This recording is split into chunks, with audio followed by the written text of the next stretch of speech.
Hey foodie friends! So this morning started off on the wrong foot before I even had my first cup of coffee. I was on my way to get my hair done when my stylist hit me up with a last minute text asking if I could come an hour and a half later. Ma'am, I'm already on the way. Why are we negotiating appointment times after I've left the house? Now, normally, I might have just turned around and gone home. But listen, I'm tired of looking like Celie from The Color Purple, and I know y'all are tired of seeing me in this dusty wig, too. So I decided to make the best of it. But the universe said, oh, no, we're not done yet. On the drive, I barely avoided getting into a nasty accident. And when I say barely, I mean barely. Luckily, I'm a pretty attentive driver and was able to react in time, but it definitely got my nerves rattled. The crazy part is, I had a dream the night before that my dad got into an accident, and I woke up with this weird feeling that somebody was going to get into a wreck today. So after almost becoming today's traffic report, my nerves were shot. At this point, I'm over the morning. My attitude stank, my wig stank, and honestly, I just wanted the day to be over already. But since I suddenly had an hour and a half to kill, I decided to put on some happy music and salvage what was left of my mood. And then I had this brilliant idea. Food.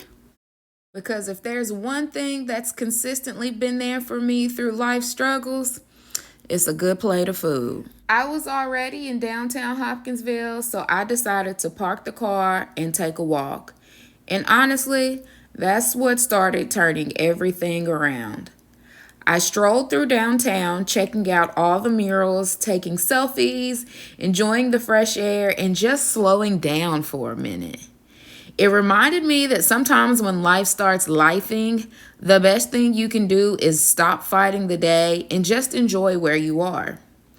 Eventually, I made my way over to Whistle Stop Donuts, where I treated myself to a bacon, egg, and cheese croissant sandwich and a pumpkin spiced iced latte. And baby, that's when my attitude started acting right.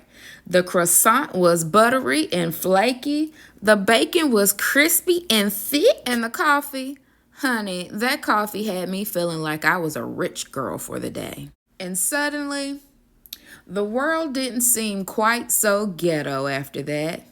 It's funny how a bad day can start feeling manageable once you've had a good meal and just a little time to breathe. By the time I finished my breakfast, I wasn't thinking about no delayed appointment. I wasn't thinking about the near accident. I wasn't thinking about how irritated I was, and I was just enjoying the moment. And honestly, that seems like something I need to do more often. So after breakfast, I headed back to my appointment, and thankfully, my stylist redeemed herself because, baby, she got me looking like Beyonce. So in the end, what started as a horrible morning turned into a pretty okay day. All thanks to a little walk, a breakfast sandwich, an iced latte, and a stylist who eventually came through. Moral of the story, if your day's falling apart, try breakfast before you try violence.